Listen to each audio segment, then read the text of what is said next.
All right, what's the hardest word to define? You're probably thinking of something super academic, right? From science or philosophy. But what if I told you it's a word you use, I don't know, a dozen times a day? Yeah. Today, we're going to break down a word that's incredibly common, but secretly really complicated.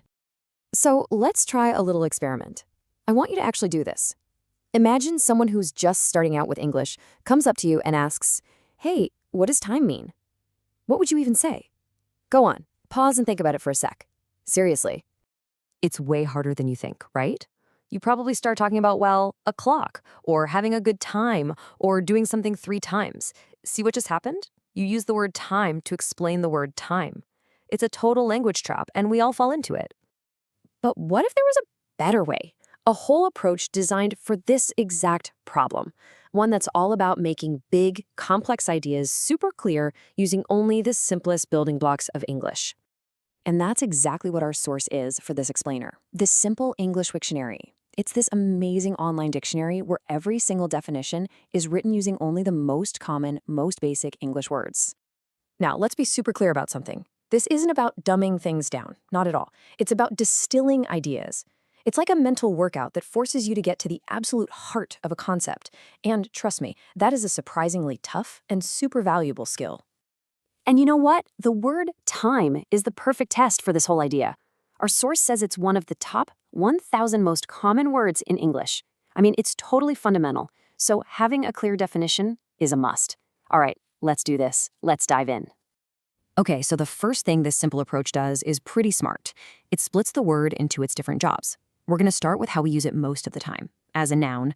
But even just looking at it as a noun, there's this really important split that honestly changes everything. So here's the first big aha moment.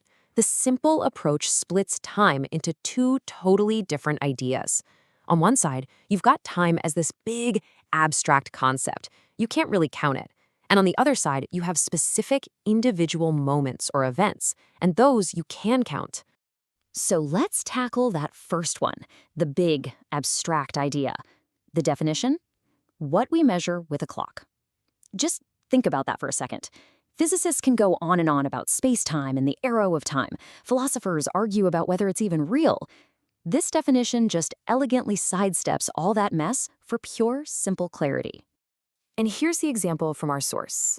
When you say something like, "I don't have time to talk right now," you're not talking about a specific number of things. You're talking about time as a resource, right? That big, uncountable concept. You either have some or you don't. Okay, so now let's flip to the other side, the countable version. And the definition here is just as brilliantly simple. If you do something one time, you do it once. It just zeroes right in on time, meaning a single specific event. And get this is the really cool part. The definition is the example. The phrase "one time" uses the word to show you exactly how it works. I mean, how clever is that? It's just such a clean, efficient way to get the idea across. All right, so that's time as a thing, a noun. But what about when we use it as an action? Let's take a look at time as a verb. And yep, you guessed it, the definition is just as beautifully clear.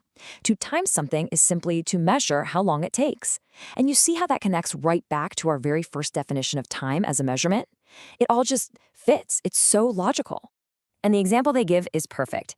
Take out your watch and time yourself during the test. It's a clear command, right? You are doing the action of measuring. It's just direct, practical, and super easy to get. So, okay, we've got time broken down into 3 crystal clear definitions. But let's zoom out. What's the big takeaway here? Why is this whole simple approach so powerful? Not just for learning a language, but for thinking more clearly in general. You know, it all boils down to this one powerful idea. Clarity is better than complexity.